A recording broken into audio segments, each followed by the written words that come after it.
Olá! Hoje a gente vai mergulhar fundo no que é basicamente o manual de regras de todo servidor público federal aqui no Brasil. A gente está falando da famosa Lei 8112. E o nosso foco vai ser no coração dessa lei, sabe? Nos artigos 116 e 117, que são aqueles que dizem exatamente o que um servidor deve fazer e, claro, o que ele jamais, em hipótese alguma, pode fazer. Alguém já parou para pensar quais são as verdadeiras regras do jogo para quem trabalha para o Estado? O que é obrigatório, o que não dá para fugir e, talvez mais importante ainda, o que é terminantemente proibido? São exatamente essas perguntas que a gente vai responder hoje.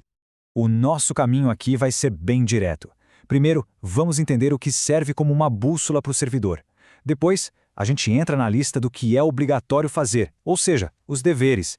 Logo em seguida, vamos para a lista do que não pode de jeito nenhum, as proibições. E, para fechar, a gente vai entender por que tudo isso é tão fundamental para a gente poder confiar no serviço público. Bom, para começar, a gente precisa sacar uma coisa. Os artigos 116 e 117 não são só um texto de lei frio burocrático. Pensa neles mais como uma bússola moral, sabe? Um guia que tem que orientar cada passo, cada decisão de um servidor público no seu dia a dia. E a melhor forma de visualizar essa bússola é pensar numa moeda. Uma moeda com dois lados bem distintos.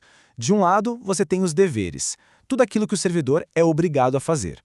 Do outro, as proibições, as linhas vermelhas que ele não pode cruzar de jeito nenhum.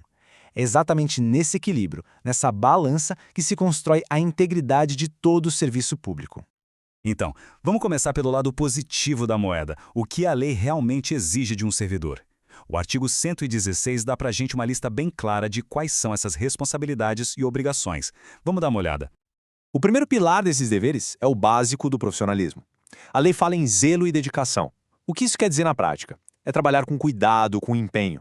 A lei também fala em ser assíduo e pontual, que é o famoso estar presente e cumprir o horário.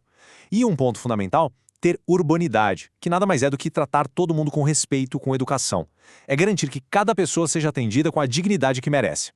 O segundo pilar tem tudo a ver com confiança. O servidor precisa ser leal à instituição onde trabalha, e não a um governo específico ou a uma pessoa. Isso é o que garante a estabilidade dos serviços. Ele tem que seguir as leis à risca, manter segredos sobre assuntos importantes do trabalho e, principalmente, agir sempre de acordo com a moralidade administrativa. É um compromisso total com a integridade do sistema. Olha, essa parte aqui é importantíssima. Sim, o servidor deve obedecer à hierarquia, aos seus superiores. Mas essa obediência tem um limite muito claro, que não pode ser negociado. A lei. Se uma ordem é manifestamente ilegal, ou seja, claramente ilegal, o dever do servidor muda. Não é mais obedecer, e sim se recusar a cumprir. A lealdade à lei sempre vem antes da lealdade a um chefe. E para fechar os deveres, o terceiro pilar foca na principal razão de existir do serviço público, o cidadão. O atendimento tem que ser rápido, sem enrolação, porque a demora do Estado pode significar a perda de um direito para alguém. As informações pedidas têm que ser dadas, com exceção daquelas que são sigilosas por lei. E, claro, é preciso cuidar do que é de todo mundo, o patrimônio público, desde o prédio até o clipe de papel. Certo, agora vamos virar a moeda e olhar o outro lado. O artigo 117 vai direto ao ponto. Ele lista tudo aquilo que é proibido, o que um servidor público não pode fazer de jeito nenhum. São como as barreiras de proteção para evitar que a função pública seja usada do jeito errado. A primeira leva de proibições é para combater o abuso de poder. É proibido sumir do serviço sem autorização, segurar um processo na gaveta sem um bom motivo e, obviamente, usar o cargo para conseguir qualquer tipo de vantagem pessoal. Também é proibido usar autoridade para forçar um colega a se filiar a um partido ou sindicato. Isso aí é para proteger a liberdade de cada um. Agora, tem uma palavrinha aqui na lei que é chave e muito importante: desídia. Agir com desídia é o exato oposto daquele dever de agir com zelo e dedicação. Significa ser negligente, preguiçoso, fazer as coisas de qualquer jeito. E isso é considerado uma falta grave, porque vai destruindo aos poucos a eficiência e a confiança no serviço público. E aqui a gente vê a lógica da moeda funcionando perfeitamente.